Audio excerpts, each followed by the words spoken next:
Hi guys, I'm Michal. And I'm Kilian. And this is the next episode of our pop culture recommendation program called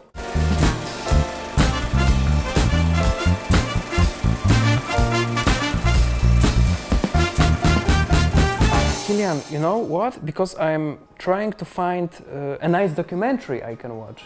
Can you recommend something? Did you see anything interesting? Yeah, well, I've got a really good recommendation for you. The new documentary series by Martin Scorsese about the American humorist and author Fran Lebowitz is now on Netflix. The one and only Fran Lebowitz. People frequently are infuriated by me because I'm filled with opinions.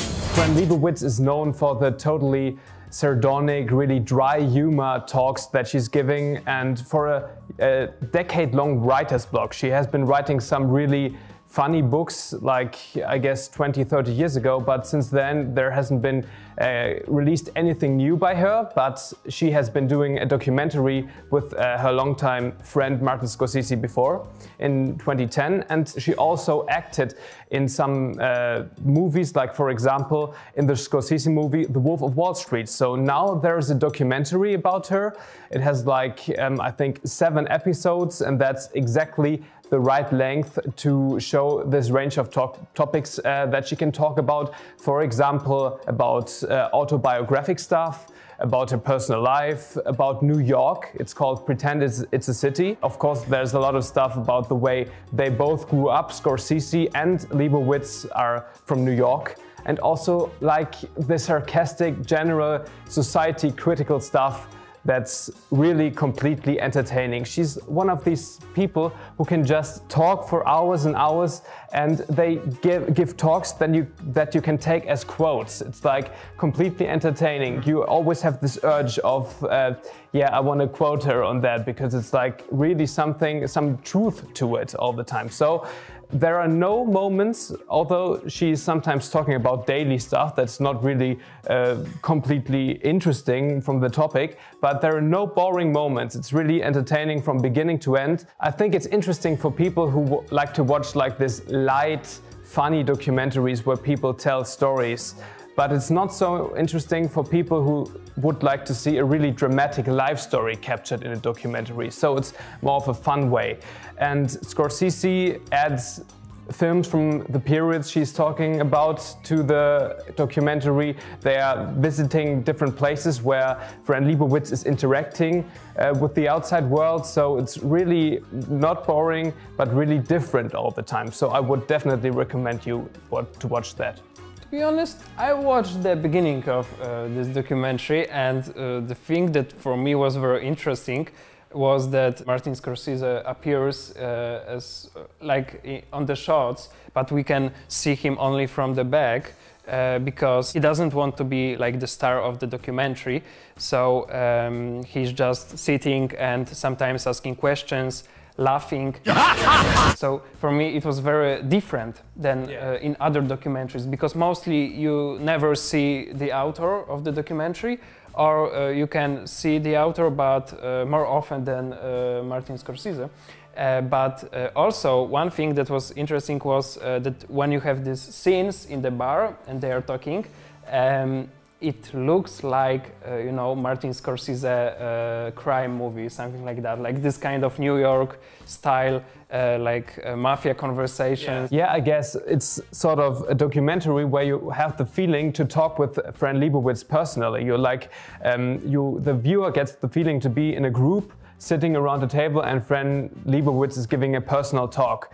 It's not like a classical interviewed person situation. It's a situation where you feel like you're part of the conversation. That's why I really like it, the casual style of the documentary. Thank you for recommending me. I think that many people who are watching this right now are also very thankful to you. There's also one TV show on Netflix I found because my friend recommended me, and I know that Kilian also seen this movie. What a surprise. I mean TV show, and the TV show title is Duty Shame.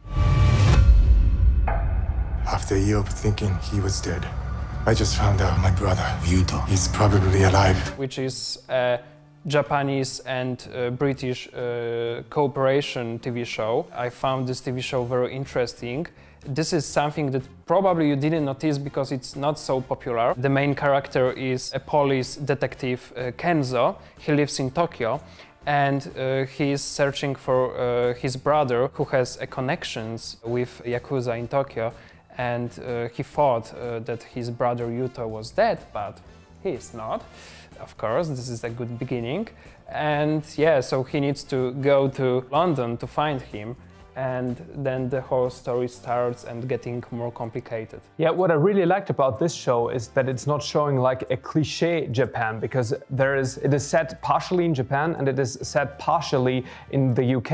And it's not like what you have the problem with other series, that the Japan side, the Asian side, is always portrayed from a Western point of view, like overly cliché.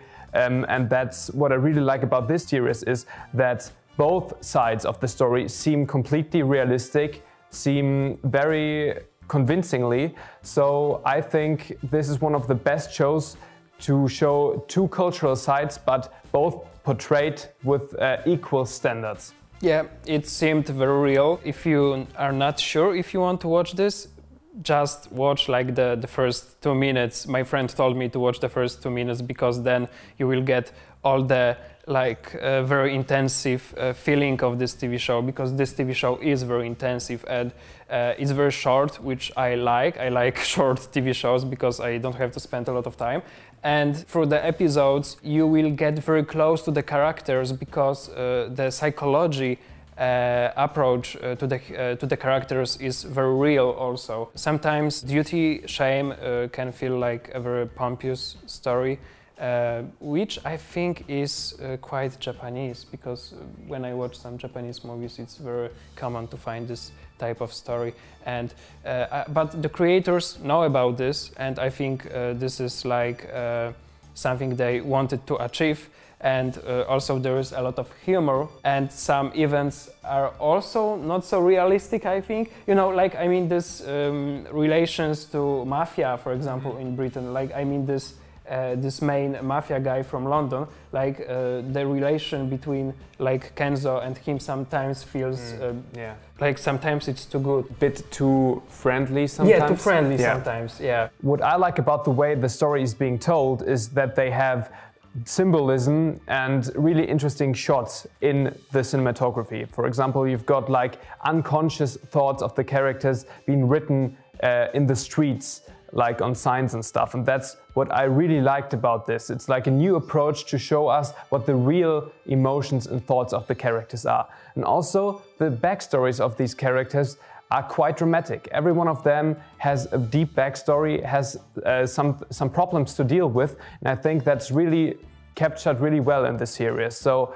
I really could feel with the characters. It's not like some characters are just there to bring the story forward, but every character has their own story that's being told. Yeah, like one of my favorite characters is Rodney, and I really like how they ended his story in this TV show, because I think that everything makes sense at the end. You know, like you have like the explanation how he behaves like this and what is his like backstory at the end. We're not bad people. We just did bad things.